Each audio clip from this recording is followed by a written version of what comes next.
কিংবা খারাপ ভাষা ব্যবহার করি না, এই পর্যন্ত করি নাই। আপনারা কখনো আমাকে পাবেন না যে আমি কোনো সময় কোনো বাজে ওয়ার্ড আমি ব্যবহার করেছি, কারণ আমার পরিবার আমাকে এই শিক্ষা দেয়নি যে কোথাও বাজে একদম ন্যাস্টি ওয়ার্ড এগুলো ব্যবহার করা। কিন্তু আজকে আমি করবো প্রথমবার জীবনের। কারণ হচ্ছে, আর এই ভিডিওটা মানুষের মধ্যে বেশি শেয়ার করে দিবেন। এই জন্য জানি এখনো সরকার বাহাদুরকে আমরা জানিয়ে দিতে চাই, যারা দেশকে পরিচালনা করে, এখনো সময় আছে, তারা এই শিক্ষা ব্যবস্থাকে পরিবর্তন করে ফেলুক। এখনো সময় আছে। যদি পরিবর্তন করে ফেলে তাহলে আমার বাংলাদেশের মধ্যে আরো কোনো অশান্তি সৃষ্টি হবে না, দাঙ্গামা হবে না, আন্দোলন মিটিং মিছিল হবে না। ছাত্ররা পুনরায় আবার খেলার বছরের শুরুতেই খেলা শুরু করে দিয়ে ছাত্ররা শিক্ষিত হতে পারবে। আসসালামু আলাইকুম ওয়া রাহমাতুল্লাহি ওয়া বারাকাতুহু। নাহমাদুহু ওয়া নুসাল্লি আলা রাসূলিহিল কারীম, আম্মা বা'দ। সম্মানিত দর্শক শ্রোতা মণ্ডলী, আশা করি মহান আল্লাহ তাআলার অশেষ রহমতে আপনারা সকলে ভালো আছেন। বন্ধুরা, 2025 ইংরেজি সনের শিক্ষা ব্যবস্থা, এই 2025 ইংরেজি শিক্ষা বছরে আমাদের শিক্ষা ব্যবস্থা কি হতে চলেছে, যা শুনলে আপনারা অত্যন্ত মন খারাপ করবেন। এবং মুসলমানের দেশে, যে দেশে 90% মুসলমান, এই 92% মুসলমানের দেশে শিক্ষা ব্যবস্থা এই হতে পারে, আমরা তা কখনো কল্পনা করতে পারি না। প্রতি বছর যদি এরকম যদি শিক্ষা ব্যবস্থা খারাপের দিকে চলে যায়, আর প্রতি বছর যদি এই আন্দোলন মিছিল এই সমস্যা ওই সমস্যা হয়ে যায়, এই করতে করতে 1-2 মাস চলে যায়, তাহলে ছাত্ররা শিখবে কি? তাহলে এই 2025 ইংরেজি সনের শিক্ষা ব্যবস্থা কি হতে চলেছে, এই বিষয়ে আমাদের জানাবেন আসিফ মাহতাব স্যার। তিনি শিক্ষা ব্যবস্থার মধ্যে কি রয়েছে, যেই শিক্ষার কারণে, যেই ছাত্রীরা পড়ার কারণে ছাত্রছাত্রীদের চরিত্র ব্যবহার খারাপ হয়ে যাবে, যেই খারাপ হলে দেশের মধ্যে একটা অশান্তি সৃষ্টি হবে।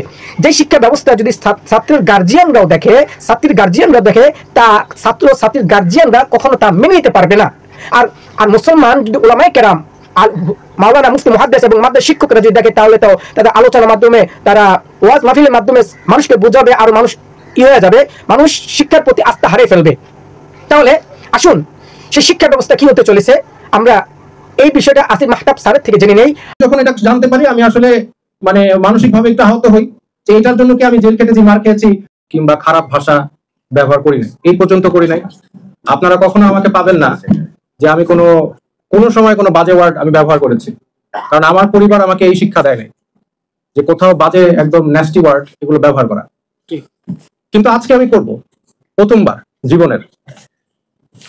কারণ হচ্ছে, আমাদের এই যে সরকার, তারা যে কমিটি করেছে, শিক্ষা কমিটি, আমরা অলরেডি একটা ডকুমেন্ট পেয়েছি। 2025-এ তারা যে একটা গল্প বা একটা শিক্ষার ভিতরে কি কি দিচ্ছে, তার একটা নমুনা কেউ একজন লিক করেছে, এবং এটা আসলে যে তাদের মধ্যে আছে সেটা আমরা কনফার্ম করেছি। তো সেখানে আমি আপনাকে পড়ে শোনাই যে একটা গল্প তারা দিয়েছে, এটা আপনারা সব অনলাইনে পাবেন। গল্পটার নাম হচ্ছে গার্ল বাই জামাইকা কিনকেড, মানে মেয়ে গল্পটার নাম। তো গল্পটার এখানে অনেক সুন্দর সুন্দর কথা আছে, তার মধ্যে আমি একটা পড়ে শোনাই, যেটা পড়তে আমার ভালো লাগছে। মা তার মেয়েকে বলছে, এইভাবে রবিবারে হেঁটে যাবে, Sundays try to walk like a lady and not like the slut that you have bent on becoming. এটার মানে হচ্ছে, এইভাবে রবিবারে ভালোভাবে হেঁটে যাবে, যাতে করে তুমি যেই খানকি না সেটা হতে চাও, তুমি সেটা না হতে পারো। এবং এই গল্পে এই ওয়ার্ডগুলি, মা মেয়েকে খানকি ডাকছে, এটা বারবার আসছে। আমি জানি না এই গল্পটা আমাদের সাহিত্য বা ইংলিশের ক্লাস 9-এর বইয়ে থাকা কতটা প্রয়োজন।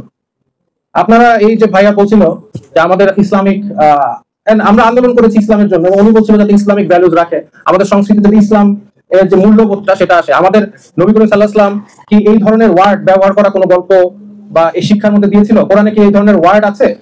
তাহলে আমাদের এই ওয়ার্ডের, এই গল্পের, এবং আমি লেখক যিনি লিখেছে গল্পটা, তার ব্যাপারে খুঁজলাম, তার সে হচ্ছে একজন নারীবাদী। তো যার কারণে আরেক জায়গায় মা তার মেয়েকে বলছে এই একই গল্পে যে এই ওষুধটা এভাবে বানাতে হবে যেখানে তোমার বাচ্চা সৃষ্টি হওয়ার আগে বাচ্চাকে তোমরা ফেলে দিতে পারো। আউযুবিল্লাহ। এই গল্প তারা হচ্ছে 2025-এ এসেছে। এই জন্য আবু সাঈদ শহীদ হয়েছিল নাকি? এই জন্য। তাহলে ইন দ্যাট কেস আমাদের তো আমরা কি চেষ্টা করেছি প্রত্যেকটা কমিটির মধ্যে একজন আলেম রাখার জন্য? না, দাবি তুললে তো হবে না, আন্দোলন তো আমরাও করেছি, আমাদের এখানে স্টেক আছে না, শুধু দাবি তুললে হবে? তো যার কারণে এটা তো আপনারা দেখবেনই। এবং এখনো এটা যেহেতু বই পাবলিশ হয় নাই, এখনো পরিবর্তন করার সময় আছে। আমি চাই যে আপনারা একটু চিন্তা করেন যে আমাদের সংস্কৃতির সাথে এই ধরনের গল্প যায় কিনা। আমি এগুলো একটা টিচার ক্লাসের মধ্যে, বাচ্চারা তো কম বয়সী বাচ্চারা জিজ্ঞেস করবে যে স্যার এই যে স্লাট কথাটার মানে কি, খানকি মানে কি? তারপরে টিচার স্টুডেন্ট ডিসকাশন করবে, এটা কি দরকার, নেসেসারি? তাহলে কেন এটাকে ইনক্লুড করা হলো, কে করলো? তো যার কারণে কালচার, আসলে আমাদের কালচারটা কি, আমাদের যে এই আন্দোলনে সব মতদর্শের মানুষ আন্দোলন করেছে, কিন্তু আমরা মেজরিটি মারা গিয়েছে, শহীদ হয়েছে, কেউ ভালহালায় যাওয়ার জন্য এই আন্দোলনে অংশগ্রহণ করে না, শহীদ হওয়ার জন্য আসছে। আর তাদের চিন্তাধারা ছিল ইসলামিক, কিন্তু এই ইসলাম কথাটা যে আন্দোলনের সাথে জড়িত, সেটা মানুষ আস্তে আস্তে কিছু মানুষ চাচ্ছে যেটা চলে যায়। আমি আন্দোলনে ছিলাম, নেতৃত্ব দিয়েছি, আমি ইসলামের জন্য করেছি, আমি ভালহালায় যাওয়ার জন্য করি নাই। তো যার কারণে আমি বলতে চাই যে আমাদের যে ইসলামিক মূল্যবোধ আছে, এখন বলছে স্পিরিট অফ আগস্ট মুভমেন্ট, এটা হচ্ছে একটা ওই যে মুক্তিযোদ্ধা চেতনা টাইপের। এই স্পিরিট অফ আগস্ট মুভমেন্টটা কি আসলে? আমার জন্য তো স্পিরিট একটাই, সেটা হচ্ছে ইসলাম।